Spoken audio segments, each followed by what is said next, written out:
Hi Eagles, it's Miss Sims here. Today we get to work on a new project. It's a really short one-day project that's kind of silly and fun and gets us in the spirit of fall and Halloween if you celebrate Halloween. Today's project has to do with pumpkins and we're going to draw our own and add some very cool patterns. We're also going to practice a lot of line and pattern with this, which is what all of you, no matter what grade you're in, have been working on to begin with in our sketchbooks last week. So we're going to make some connections between our sketchbook and this project and have some fun while we do it. I'm ready. I hope you are too. Let's get started. By the end of today, your project might look something like this, a pumpkin with really cool patterns on it. Today's project is inspired by an artist named Yayoi Kusama, and she is from Japan. She's in her 90s, and she is still making artwork and showing them at museums. She almost always makes her artwork out of polka dots. You can even see the picture of her in the corner. Her shirt is polka dots. But one of her most famous art installations, that means one of the most famous subjects of art that she did, was something called pumpkins. And this came out in Washington, D.C., as well as some other cities.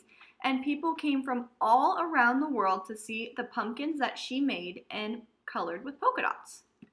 Yayoi Kusama is one of the most famous artists right now, and her artwork is seen by tons of people. Everyone wants to see it.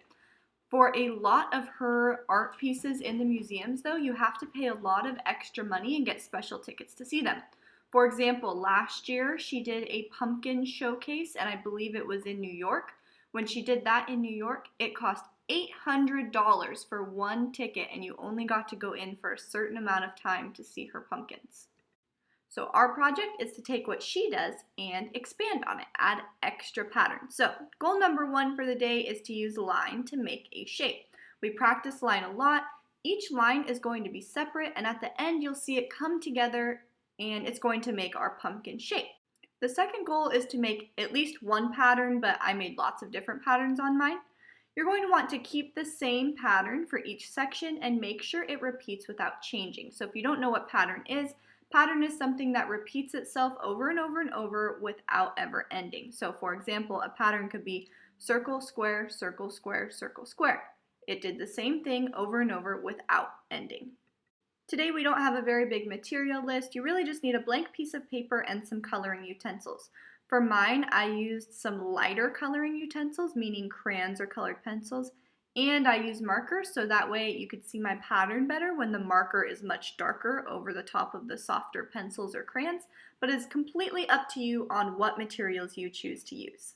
And go ahead and pause your video now until you get the materials you want.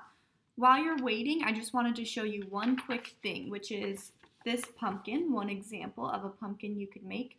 You can see that this lighter color here doesn't stand out very much compared to the pattern, and that's the way I wanted it.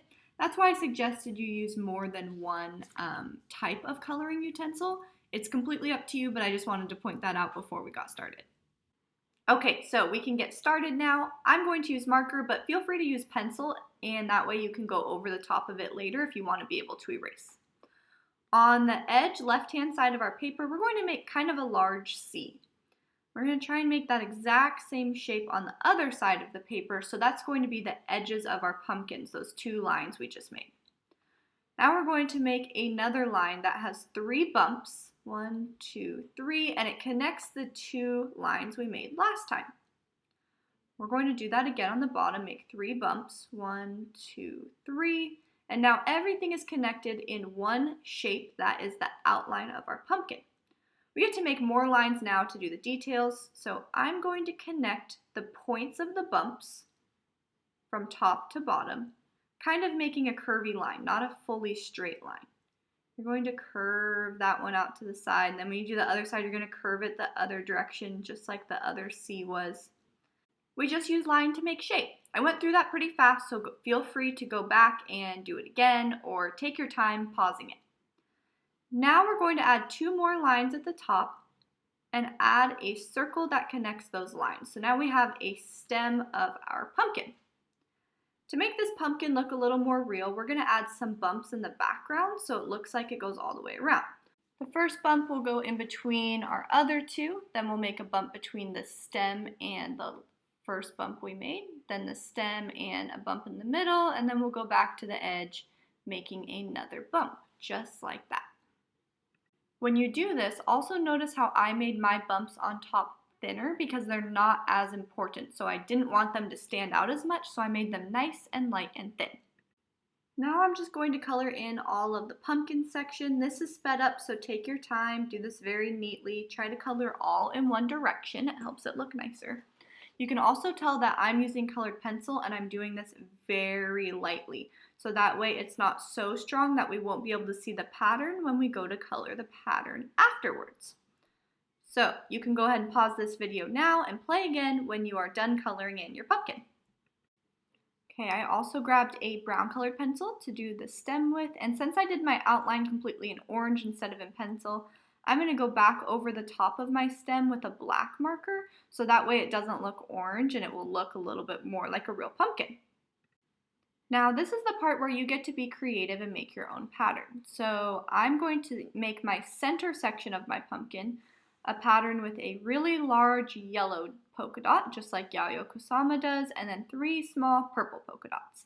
And I'm going to keep repeating that pattern because remember, patterns don't change, so I'm doing that exact same thing, not changing anything, down this middle section of my pumpkin. This is your time to be creative.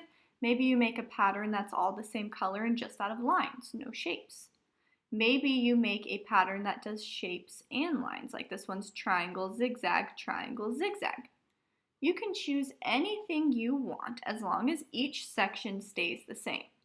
You can even turn your pumpkin the other way and have your pattern go up and down or side to side, different directions. It is completely up to you. Once you fill all of your different sections with patterns, like I'm going to do a little creepy jack-o'-lantern pattern here, then you are done. That is it for the day. I hope you enjoyed making our pumpkins while we practiced our line and pattern like we were doing in our sketchbooks.